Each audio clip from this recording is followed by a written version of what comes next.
Hello everyone, I'm Afshin I'm Mo. and this is our fifth. Yes, I believe it's fifth. Yes, it's our fifth conversation. And what we want to talk about today is how do you pick the right idea for a startup? So I'm sure, Mo, you've come across a lot of great ideas. Yes. And anytime you want to say, okay, I want to start something new, you go do a search, you talk to people, and you see, wow, there's so many great ideas out there. Is that the right way to pick how to use an idea to start a business? Or what do you think it is? I think there is lots of idea you can work on it. But you should look at it. If you are really solving a problem, or you want to create a problem and then create a solution for that. Yeah, that's true. And that is so true because often people go create a product and then look for a market. Exactly. And that is one of the biggest pitfalls for startups because in their own mind, they imagine that the problem exists. Now, maybe it does exist, but it is not as big a problem as they imagined it to be.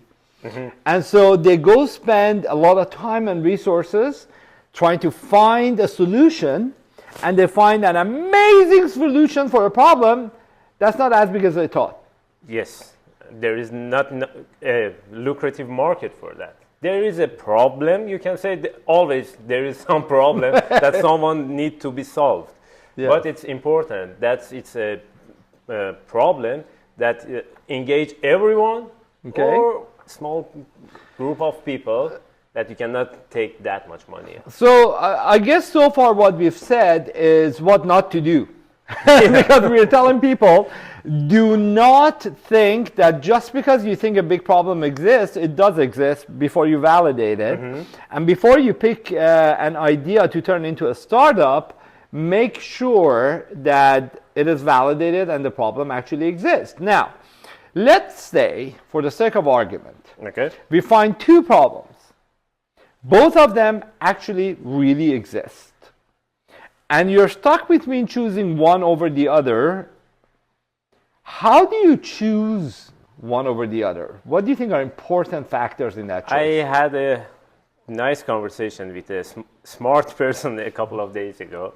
He said, some of the problems are like mosquitoes. Okay. People just want to solve them when it happened. Yes. It's not a general problem that engage you every day. It's not like a thorn in your arm or hand or fingers, right? But some of the ideas, it's in daily life. Yes. Everyone face a problem and you want to help them to solve that. Okay. You should look what you are going to. It's a mosquito or it's a thorn. Okay. Well, that's a very good analogy. I hadn't heard that before, but I'm going to be using it. Okay. Tell your friends so it's not plagiarizing. But here's what I think.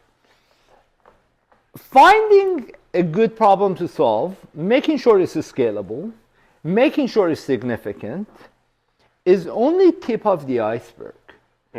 Because every startup goes through a lot of ups and downs, and they come across a lot of challenges. So my belief is that you have to have a passion for the solution that you're going to create. You have to have a passion and the resilience and the grit to be able to stick it out until you get to a point where you see results.